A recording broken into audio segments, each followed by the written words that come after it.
Hablando de potencial humano, ¿alguna vez se han preguntado a qué se debe la gran disparidad de resultados y desempeño entre una persona y otra? Una persona que percibe $250,000 anuales no es 10 veces más astuta ni mejor que una persona que percibe $25,000 anuales. ¿Por qué la diferencia de 10 veces sus ingresos? Y si tomamos a una persona que percibe $2,5 millones al año, ¿será esa persona 100 veces mejor, más astuta que la persona que gana $250,000? Imposible. En un estudio reciente de coeficiente intelectual probaron a 1,000 personas de una cierta población y llegaron a la conclusión de que la mejor persona entre los 1,000 solo era 2,5 veces más astuta que la persona de menor coeficiente intelectual. Solo 2,5 veces la disparidad, y tal vez eso sea con toda la población. ¿A qué supone que se debe la diferencia? Al hablar de potencial humano, llegamos a una fórmula que deduje hace algunos años. Tal vez eso lo explique un poco. La fórmula comienza con lo que llamamos AI, o sea, atributos innatos, las cualidades, la inteligencia, la habilidad, el temperamento, cosas con las que se nace que no pueden cambiarse mucho. Además de los atributos adquiridos. Estos atributos son muy importantes, son su educación, su capacitación, sus capacidades, su experiencia, conocimiento, sabiduría, etc., multiplicado por A, que es su actitud, es igual al potencial humano individual o al desempeño humano individual o resultados individuales humanos. Ahora, de estos tres, los atributos innatos se traen desde el nacimiento. Los adquiridos pueden cambiarse, pero se necesita cierto tiempo para ello, aunque a veces cambiamos muy rápidamente.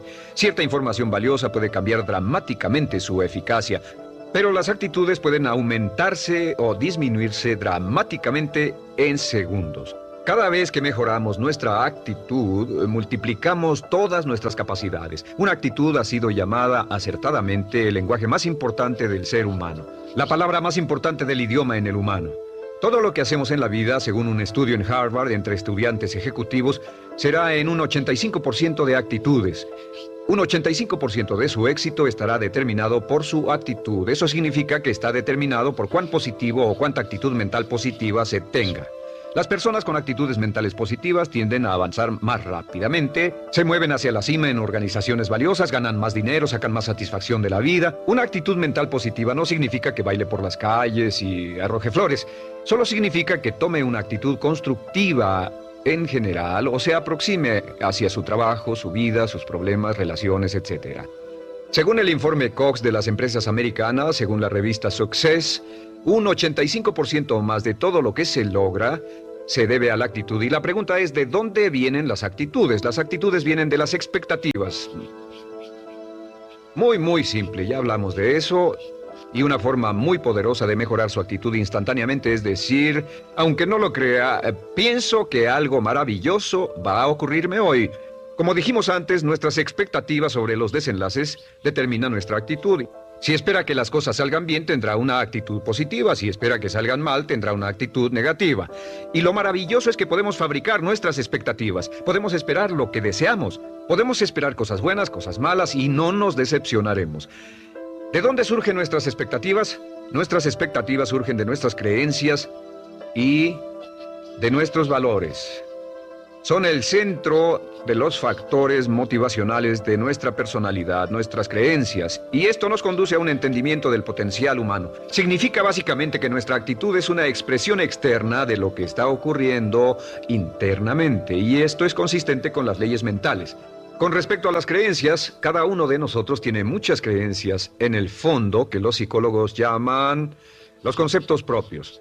El concepto propio, o su descubrimiento, es considerado por muchos como el logro único y más importante para comprender el desempeño humano en el siglo XX. Yo estoy de acuerdo. El concepto propio es como, si queremos usar una analogía militar, el centro de mando. O si queremos usar una analogía técnica, es el programa central de su computadora básica. Es un grupo de creencias, valores, actitudes, sentimientos, ideas, etcétera, almacenadas en el fondo de nosotros y son el resultado de casi todas las experiencias que hemos tenido en la vida. Y algunos investigadores dicen que el concepto propio comienza a formarse aún antes del nacimiento, pero el concepto propio, una vez colocado, Precede, predice y determina sus niveles de eficacia y desempeño en todas las áreas de nuestra vida. El concepto propio se convierte en el centro de mando o el programa maestro. El concepto propio de este grupo de creencias determina lo que dirá, lo que hará, cómo actuará, cómo se siente y reacciona, etc. ¿Qué significa esto? Significa que todas las mejoras en su vida externa, todos los cambios en su realidad comienzan con un cambio en su concepto propio. Les voy a explicar lo que significa. Esta es una gráfica muy simple. Hablamos de potencial humano y decimos que la persona promedio usa un 10% o menos de su potencial.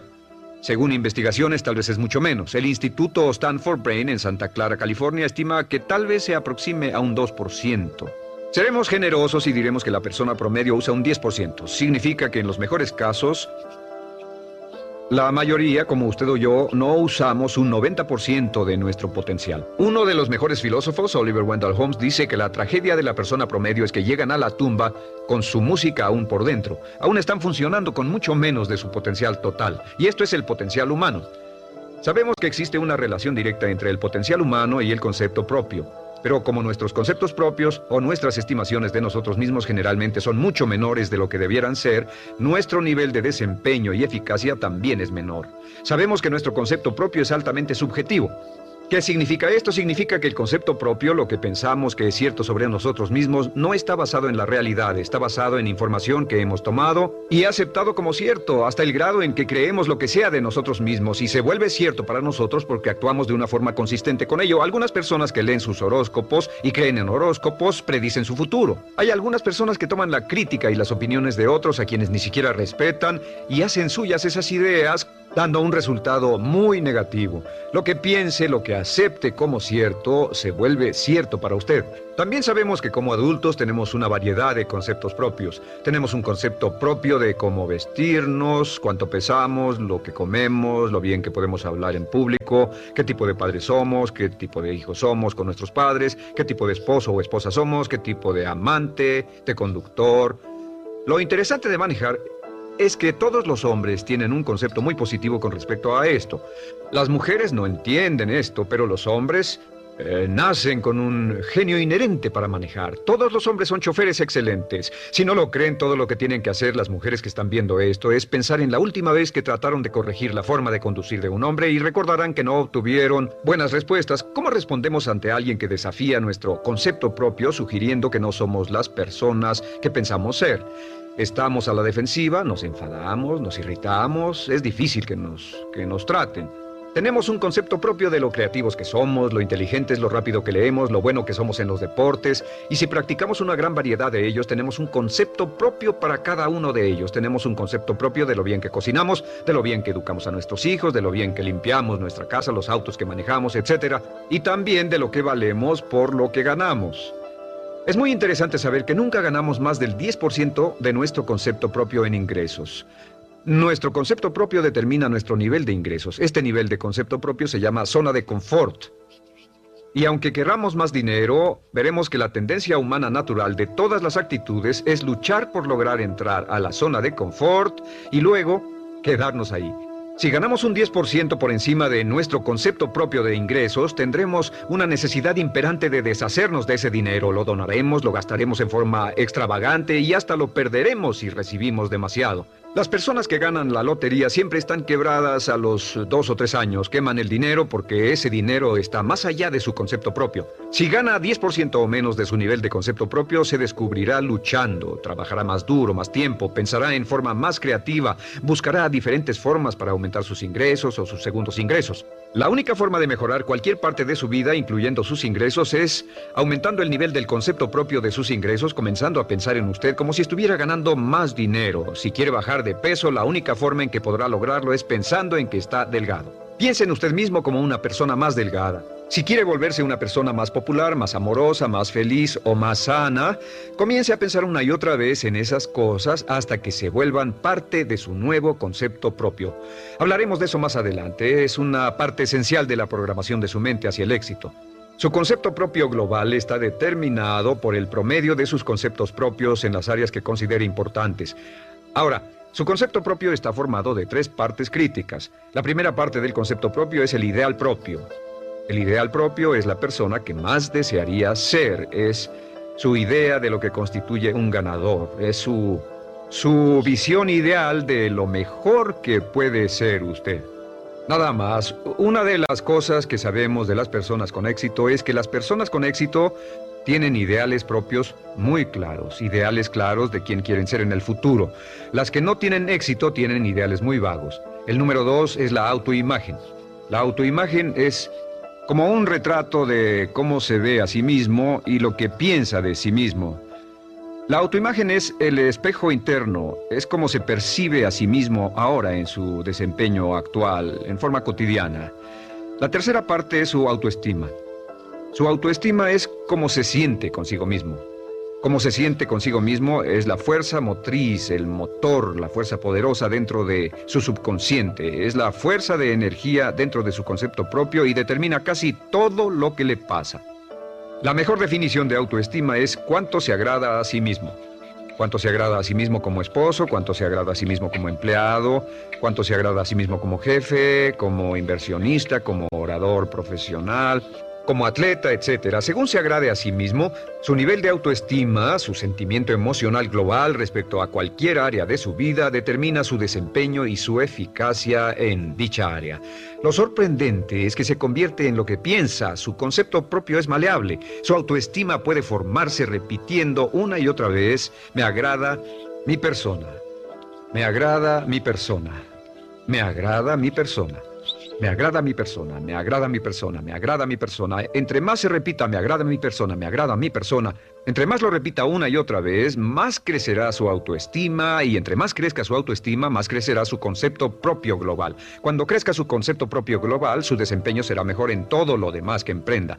Cada vez que diga, me agrada mi persona, me agrada mi persona, me agrada mi persona, me agrada mi persona, me agrada, será como bombearse psicológicamente. Todo lo que pase que haga que su autoestima suba, hará que se comporte mejor. Todo lo que haga que su autoestima baje, hará que se comporte peor, que cometa errores, que sea infeliz, etc. Un punto crítico de agradarse a sí mismo, sobre autoestima y agradarse a sí mismo, es que, número 1, nunca puede querer a nadie más de lo que se quiere a sí mismo. Que su nivel de autoestima es determinante de la calidad de relaciones que tenga con los demás. Y número 2, es que nunca puede esperar que nadie más lo quiera o respete más de lo que se respeta a sí mismo. Cuanto se agrade o se respete a sí mismo, determina sus actitudes hacia usted.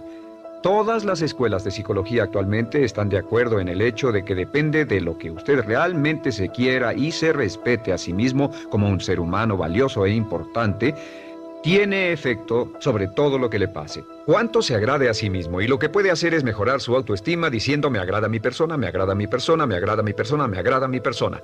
Y esto nos lleva a la pregunta, ¿de dónde viene el concepto de autoestima? Y descubrimos que el concepto propio es maleable, puesto que no nace con este concepto propio. No nace con ninguna idea sobre sí mismo, no nace con autoimagen ni autoestima. Nace, en cierto modo, como potencial propio. Es la mejor forma de plantearlo. La persona promedio llega al mundo como potencial puro. Y no tiene el concepto propio de que todo lo que es ahora, todo sentimiento que tiene, toda actitud o valor, tuvo que aprenderlo en el transcurso de su vida. También sabemos que el niño llega al mundo con una necesidad imperante de amor y contacto. Y como una gran cantidad de investigaciones lo indican, necesitamos mucho amor y contacto durante toda nuestra vida, pero en especial durante nuestros años de formación, porque de niños aprendemos quiénes somos, cuánto valemos, si somos importantes, inteligentes, amorosos, chistosos. Todo esto lo aprendemos por la forma en que nuestros padres nos tratan. Si nuestros padres, nuestros parientes, tíos o tías, en especial nuestros padres, nos tratan como si fuéramos realmente importantes, crecemos pensando que somos realmente importantes, pero si nuestros padres no lo hacen, pasa algo más. Sabemos que los primeros años de vida son los más importantes para el desarrollo del concepto propio, que un niño comienza a partir de cero. El niño nace sin saber quién es él o ella. Son sumamente valiosos el primero, segundo, tercero, cuarto y quinto años de vida. Algunos psicólogos pensaban que eran los 5 primeros años, pero ahora dicen que son los 3 primeros años. En sus 3 primeros años de vida el niño aprende quién es y dicen que si se les da suficiente cantidad y buena calidad de amor en los 3 a 5 primeros años, los prepara usted de por vida. Los coloca en una base sólida de autoestima y confianza en sí mismos, valor e importancia realmente. Existe una relación directa entre la calidad y la cantidad de amor y el desarrollo de una personalidad sana. Entre más amor, amor incondicional, reciba un niño en sus años formativos, más fuerte será la base de su personalidad. El reverso de la educación es que casi todos los problemas de psicosis, neurosis, perturbaciones de la personalidad y problemas de comportamiento surgen de los problemas que se tengan con el concepto propio. Ahora observemos a los adultos. Aquí está nuestra personalidad adulta. Si nos observamos, podemos llegar a reparar nuestras bases, por así decirlo, repitiéndonos una y otra vez: me agrada mi persona, me agrada mi persona, me agrada mi persona, y llevamos ese concreto reparador hacia la base de nuestra personalidad. Los niños necesitan el amor como las rosas necesitan la lluvia. Los niños que carecen de amor a menudo mueren por escasez de amor. Es una enfermedad llamada marisma. Ahora, ¿qué más sabemos sobre los niños? Sabemos que los niños llegan al mundo con dos atributos notables. El primero es que no sienten temor. Los niños nacen sin temores. No temen a nada excepto a caerse y a los ruidos fuertes. Y esto se expresa en sus actitudes: yo puedo. Los niños llegan al mundo pensando que pueden hacer cualquier cosa, y quien haya criado a un niño hasta la edad de 3, 4 o 5 años sabe que debe pasar esos primeros años evitando que se maten, porque son como pilotos japoneses, porque no le tienen miedo a nada. Su segundo atributo es que llegan al mundo totalmente espontáneos. Dicen lo que quieren, hacen lo que quieren, son totalmente desinhibidos. Totalmente. Ellos no temen hacer nada de lo que desean, y esto se expresa en su actitud: no quiero. No tengo que hacerlo. Si ha tratado de controlar a un niño, lo habrá visto. Lo primero que dicen cuando comienza a darle órdenes, lo primero que aprenden es: no tengo que hacerlo. Claro, a veces cambiamos sus mentes de una u otra forma, pero estos son los dos atributos con los que los niños llegan al mundo. Llegan al mundo sin temores y desinhibidos. ¿Qué significa esto? Significa que nuestro derecho innato natural es no ser temerosos y ser desinhibidos. Y solo cuando podemos crear la misma situación en nuestra vida adulta, cuando no tememos y somos desinhibidos, nos sentimos a gusto con nosotros mismos. Las mejores organizaciones, las mejores compañías son las que crean un ambiente donde nos sentimos sin temores y sin reservas para ser nosotros mismos y para hacer lo mejor de nosotros. Al crecer descubrimos que los niños aprenden de dos maneras. La primera es por imitación. Imitan a uno o a ambos padres, en especial al padre dominante. Algunas veces el padre dominante cambiará cuando crezca el niño, y a veces los niños imitan al padre, a veces a la madre, pero aprenden por imitación. Muchas características y hábitos que tenemos como adultos los aprendimos de nuestros padres. ¿Alguna vez ha tenido la oportunidad, ha tenido la ocasión de gritarle o reñirle a uno de sus hijos? Verá que le dice las mismas cosas que le dijo su padre a usted cuando era niño. Así que imitamos. A veces imitamos su caminar, a veces su forma de hablar, a veces imitamos sus valores, sus creencias, etc. Aunque esos valores y esas creencias no tengan ningún valor. ¿Por qué? Porque nuestros padres eran así cuando nosotros éramos niños. La segunda forma en que aprendemos es pasando de la incomodidad, lo que no se siente bien, hacia la comodidad. Freud llamó a esto el principio del placer. O sea que nos movemos hacia aquello que nos hace sentir cómodos, lo que nos da placer, lo que nos hace sentir bien con nosotros. Nos movemos de la incomodidad hacia la comodidad. Así es como aprendemos a no mojar el pañal, por ejemplo. Sabemos que no es agradable caminar con popó o pipí en nuestros pañales. Vemos lo que hacen nuestros padres, vemos lo que nuestros parientes hacen y decimos: estas personas no hacen lo que yo. Así aprendemos a caminar y lo demás. Así que de la incomodidad hacia la comodidad. Durante toda nuestra vida, por cierto, así es como aprendemos. Imitamos leyendo lo que otras personas hacen, estudiando libros y en el trabajo, imitamos cuando vamos a la escuela y hacemos lo que nos da resultados positivos, lo que nos da refuerzos positivos, y hacemos cada vez menos las cosas que nos causan incomodidad o dolor. Ahora, muy temprano en la vida, como equivocación o como resultado de una equivocación que los padres cometen en la crianza, los niños comienzan a aprender hábitos y patrones negativos. Los patrones y hábitos negativos tienen sus raíces principalmente en la crítica destructiva. La crítica destructiva comienza muy temprano en la vida, a veces en los primeros meses. Y la crítica destructiva la usan los padres para dirigir y controlar a sus hijos. Desafortunadamente, tiene un efecto muy peligroso y dañino sobre nosotros, ya que la crítica destructiva tiende a minar la integridad de la personalidad del niño. Muchos de nosotros, incluyéndome a mí y a muchos de ustedes, nos hemos visto minados y heridos por la crítica destructiva más que todas las guerras en la historia. Ahora, como resultado de la crítica destructiva, comenzamos a desarrollar hábitos y patrones negativos. Los patrones de hábitos negativos son respuestas condicionadas hacia los estímulos. Los patrones de hábitos negativos se desarrollan en los inicios de la vida.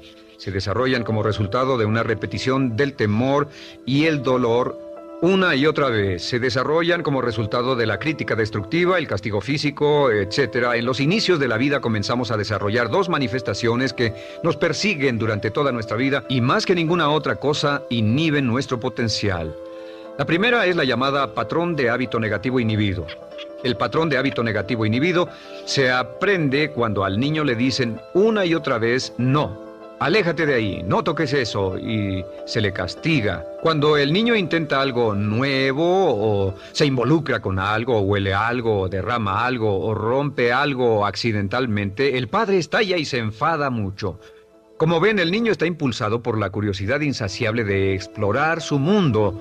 Y lo que pasa es que cuando lo explora o se interesa y echa a perder algo, si el padre reacciona golpeando al niño, el niño comienza a pensar cada vez que intento algo nuevo, cada vez que intento algo diferente, cada vez que voy más allá de mis límites, cada vez que me salgo de mi zona de comodidad, cada vez que no juego sanamente, me golpean, me castigan, me lastiman, me envían a mi alcoba y me siento mal. Y muy pronto el niño desarrolla el sentimiento de no puedo, no puedo, no puedo. Cada vez que trato algo diferente, me castigan. No puedo, no puedo, no puedo. Es como la respuesta de Pavlov. Pavlov sonaba la campana y le daba de comer a un perro, y el perro salivaba y Pavlov alimentaba al perro. Mientras sonaba la campana, el perro salivaba y siguió haciendo eso, y después Pavlov solo sonaba la campana y el perro salivaba. Lo que pasa en la vida adulta es que esto crea lo que llamamos temor al fracaso.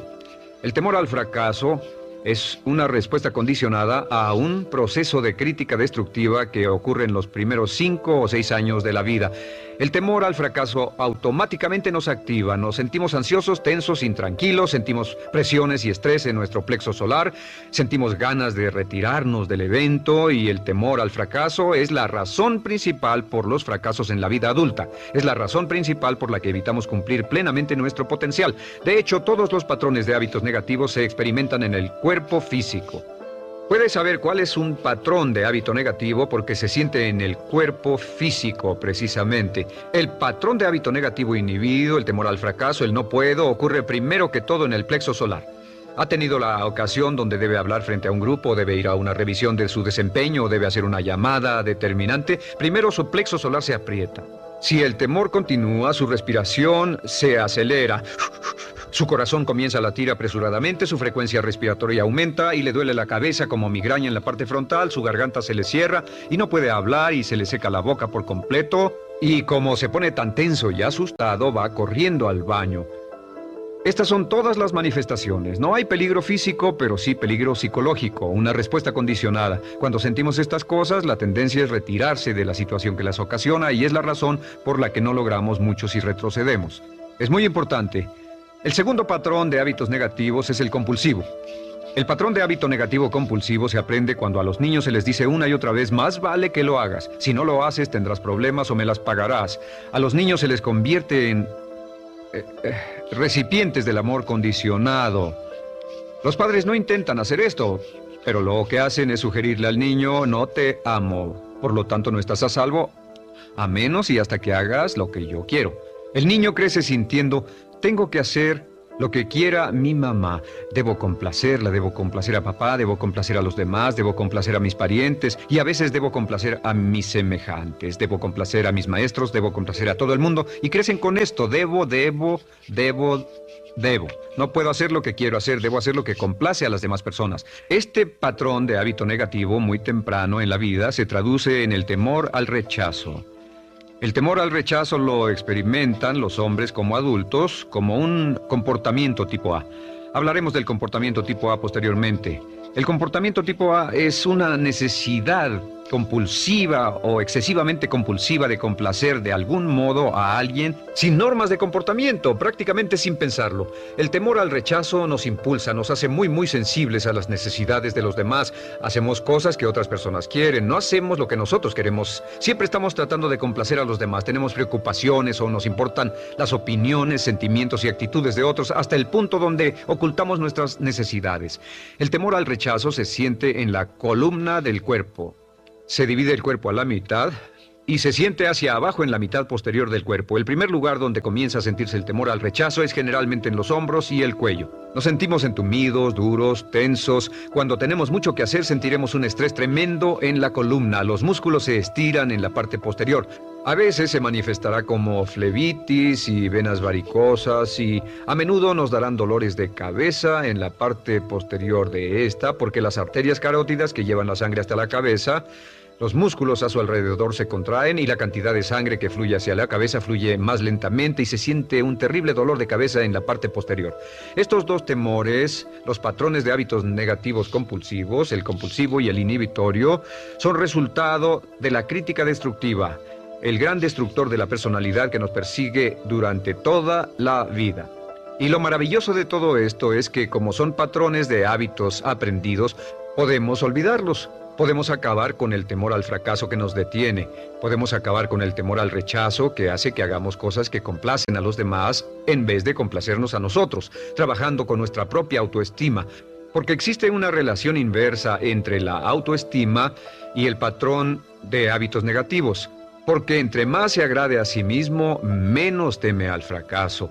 Entre más se agrade a sí mismo, menos teme al rechazo. Entre más se agrade a sí mismo, menos temerá a cualquier cosa. Y si sigue repitiendo, me agrada mi persona, me agrada mi persona, me agrada mi persona una y otra vez, si sigue diciendo esto, con el tiempo su autoestima sube más y más y más y más y sus temores desde luego bajan.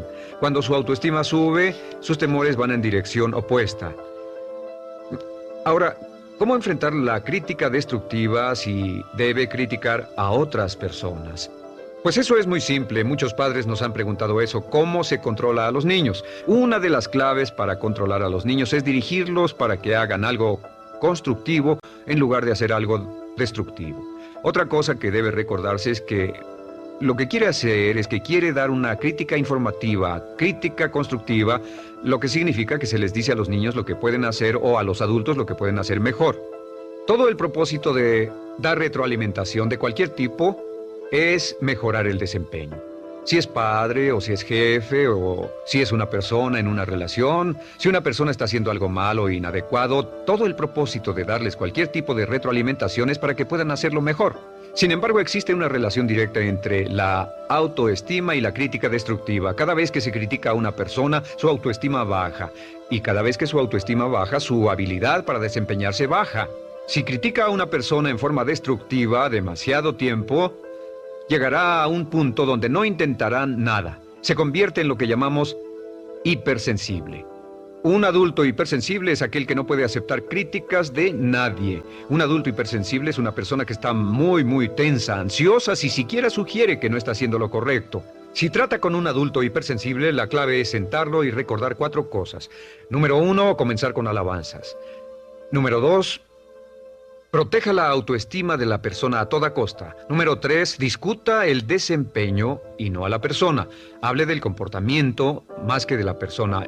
Y número 4 es enfocarse hacia el futuro en vez de en el pasado. Enfóquese hacia lo que va a hacerse en forma diferente en el futuro en vez de lo que pasó en el pasado. ¿Por qué? Una razón muy simple, porque una persona no puede controlar el pasado. Al no poder controlar el pasado, cualquier crítica de lo que han hecho en el pasado les da un estrés tremendo y frustración. Así que en resumen, la clave del éxito en la vida es una actitud mental positiva. Una actitud mental positiva se basa en expectativas de éxito, de una serie de expectativas positivas. Esa serie de expectativas positivas se basa en sus creencias y en su concepto de sí mismo. El centro de su concepto propio que determina su eficacia en la vida es su autoestima, y su autoestima se mide por cuanto se valore a sí mismo. Las dos cosas que nos frenan más que nada son el temor al fracaso y el temor al rechazo. Y uno de nuestros secretos centrales de éxito es este: Conviértase en un organismo generador de autoestima perpetua. Haga continuamente cosas para usted mismo, hacia sí mismo en su vida, que hagan que se agrade a sí mismo, que se ame, que se acepte, que se respete, que hagan que se sienta fantástico con usted mismo. Si es un jefe o un padre, no olvide que la clave para el máximo desempeño en su hogar y en su trabajo es hacer que las personas se sientan maravillosamente consigo mismas. Entre mejor se sienta consigo mismo y más se agrade, más probable será que logre que las personas a su alrededor lo quieran, lo acepten, lo respeten.